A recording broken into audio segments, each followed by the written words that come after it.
But back to our main thrust here.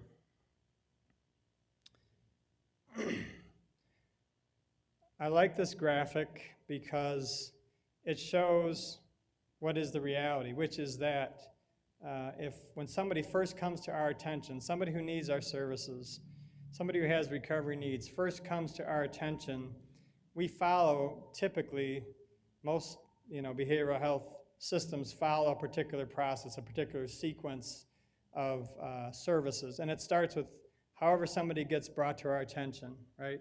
They may be self-referred, they may be referred by a friend or family member, they may be referred on the tail end of a crisis intervention in the legal realm, in a crisis experience that led them into residential facility or psychiatric hospital or jail or whatever the case may be. Some kind of crisis happens that's noticed by the system, as it were, and it could be, again, the healthcare system, the legal system, the local, kind of support network of that individual, and the person that gets referred to us. And the first thing that we typically do is we do a screening. And that's to weed out kind of who isn't really appropriate for our level of treatment that we're supposed to be delivering. And traditionally in the community mental health world, we have, our mission has been to serve what are sometimes described as those with serious mental illness, okay? So somebody would be screened in our system to, is their mental or emotional disorder serious or severe enough to qualify for our services? And if it's not, traditionally, historically, that person would hopefully be referred to a mild to moderate level of treatment or care that they could get those needs met, but it just wouldn't be within our system. Well, as many of you are aware, the times are changing, and increasingly the question is out there as to whether the community mental health, traditional community mental health service provider networks are best suited to deliver behavioral health care to populations that historically have been regarded as mild to moderate in the level of severity of their disorder. But in any case, whatever the criteria are, whatever the population is that it's our mission to serve, we typically do a screening to make sure that the person meets criteria. And then typically the next step is some sort of assessment, more in-depth initial assessment. And if it's done well, it'll be integrated, okay? And what I mean by that is it'll include all domains of a whole person, their mental and emotional state, their current and past relationship with substances of abuse, any physical health care issues that are going on, to try and get a whole person picture for the purposes of informing what comes next, which is the planning of treatment, right? You can't plan treatment that's going to be well-fitting or targeted or effective if you don't know what the person's needs are. So, people get this. This is not, new or rocket science. Screening is thumbs up, thumbs down. Somebody has the general need that the provider is equipped to meet. Assessment gives the provider the information they need in order to help to inform the construction of what we hope will be an effective and good-fitting treatment plan. But the reason I feature this as part of this presentation is that you can understand that the relational elements at any of these points are going to have an impact as to what happens next, okay? So if somebody who is in crisis or just coming off of a crisis gets referred to me for screening, how I conduct that screening, my interpersonal, the interpersonal aspects of that, relationship during the time when I'm delivering the screening are going to matter as to how trusting, how open, how honest, how safe that person feels to be able to disclose honestly what's really going on with them. And even more so, because usually screenings are pretty quick and dirty, but even more so at that next step in the sequence of the initial assessment, that's really where I would argue interpersonal relational factors matter a considerable amount, because that's where I'm asking in-depth questions that may be very personal, that delve into areas of a person's life that they may never have shared with anybody, or may not feel comfortable sharing with somebody, especially somebody that they've just met, like an initial assessment person that they may not have had any contact with previously.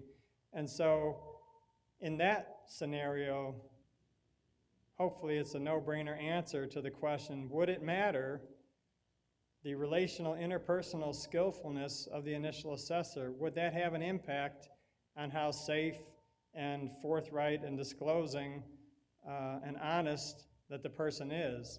And hopefully the no-brainer answer to that question is yes, because it's easy for any of us, I think, to understand that if I don't feel safe, I'm already ambivalent maybe about asking for help or being, referred to your system.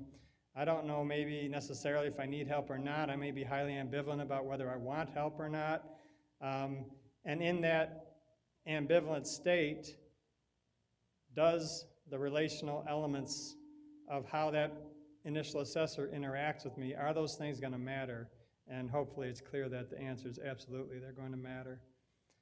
And why that matters is the more honest and complete the information that the person is able to disclose because they feel safe and connected to the person relationally who's conducting the initial assessment, the more really valuable content information that initial assessor is going to have to be able to put on the table to help to inform what comes next, which is the treatment plan.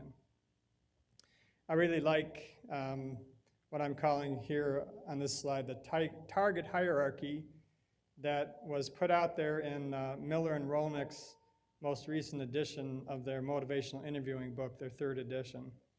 And they are looking at it specifically from the perspective of engaging with people who may be less than action stage ready to change, and how do you help bring that person along through motivational enhancement techniques to a place of ability to commit to a change plan, a treatment plan, a recovery plan. But it follows that same kind of logic. If I don't do engagement well, and that is the thrust of our module here today, if I don't do engagement well, everything that follows will suffer. If I don't engage well with the person I'm trying to help, then there'll be whatever level of distrust that will be an obstacle to that person honestly disclosing where they're coming from and what they really need, especially if they're ambivalent, especially if they're feeling vulnerable.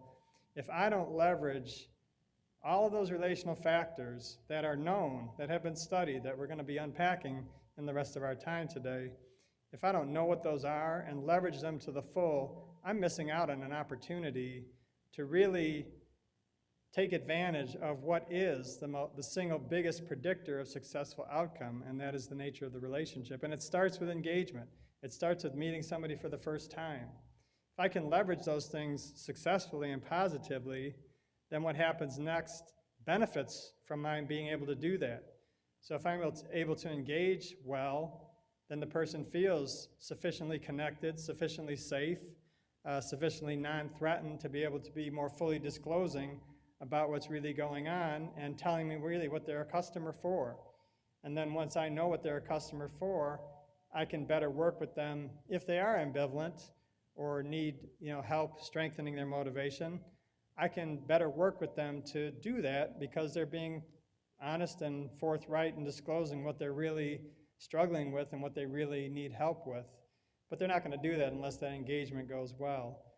And once I know that and I can help that person move toward greater action stage readiness to change, that's going to inform the construction of a recovery plan, a treatment plan, a change plan that's actually going to be bought into by the consumer because it came right from their heart and soul, so to speak, and it's more likely to be effective because they've been honestly disclosing it, willingly working with the practitioner around enhancing motivation and problem solving any obstacles that are in the way, such that they can make a legitimate and a real kind of commitment to that change and then follow through on that change plan until the change that they seek is able to be accomplished.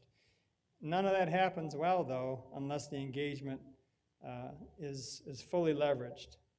And so we're going to work our way through any number of relational factors, and there's 9 of them, and we're going to work through all 9. And then we're going to look at some of the suggestions for adapting practice, different methods by which practice can be adapted that leverage some of these relational dynamics in a positive way.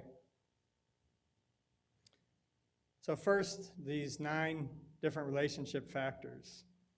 And they're, each of them has a particular definition that, when a researcher wants to study something, they need to have a definition of what exactly is meant by that, so that when they look for that element in this or that pre-existing research study or are looking for it in a current research attempt, they know what it is that they're looking for, and then to be able to describe that to people who are in a position to benefit from their research findings. So these 9 elements were what that task force kind of teased out with regard to relationship factors. Alliance, empathy, collecting client feedback, and we touched on those 3 very briefly when we went through our co-occurring disorders module, if you happen to have seen that one. But then the other 6, goal consensus, collaboration, positive regard, congruence or genuineness, repairing alliance ruptures, not if they happen, but when they happen, and then managing countertransference. So we're going to spend a little bit of time on each of these 9, kind of drilling down as to what's at stake here.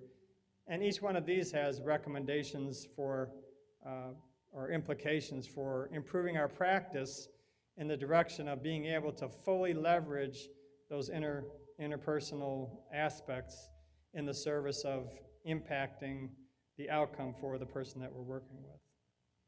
So when the researchers did this work, they came up with kind of 3 categories of effectiveness. And so we're going to start with the most strongly effective, what they call demonstrably effective relationship factors.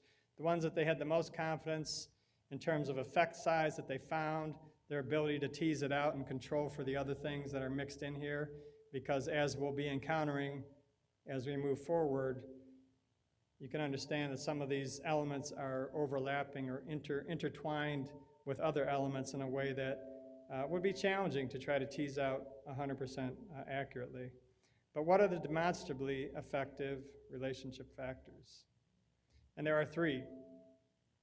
What the researchers call alliance, which may or may not be how we've been talking about alliance, but that's what the researchers use, so we're going to start there and then define what they mean by it.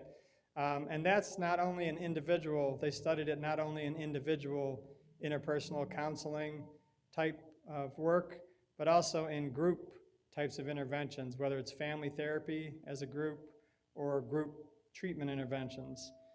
The second of the 3 most effective relationship factors is empathy. And again, we'll talk about what that means according to the researchers. And then the third, collecting client feedback. And by the time we get to that one, I think you'll see how that is really critical to understanding the strength of alliance and the perception of the empathy of the therapeutic connection. So starting with alliance.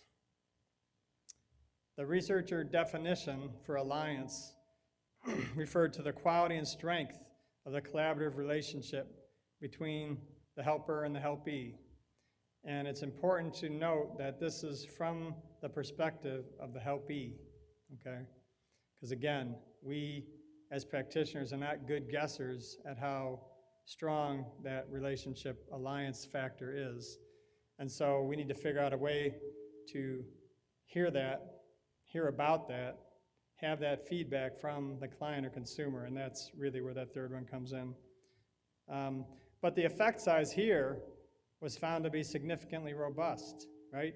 Remember, the effect size of aspirin for headache was around a 0.3.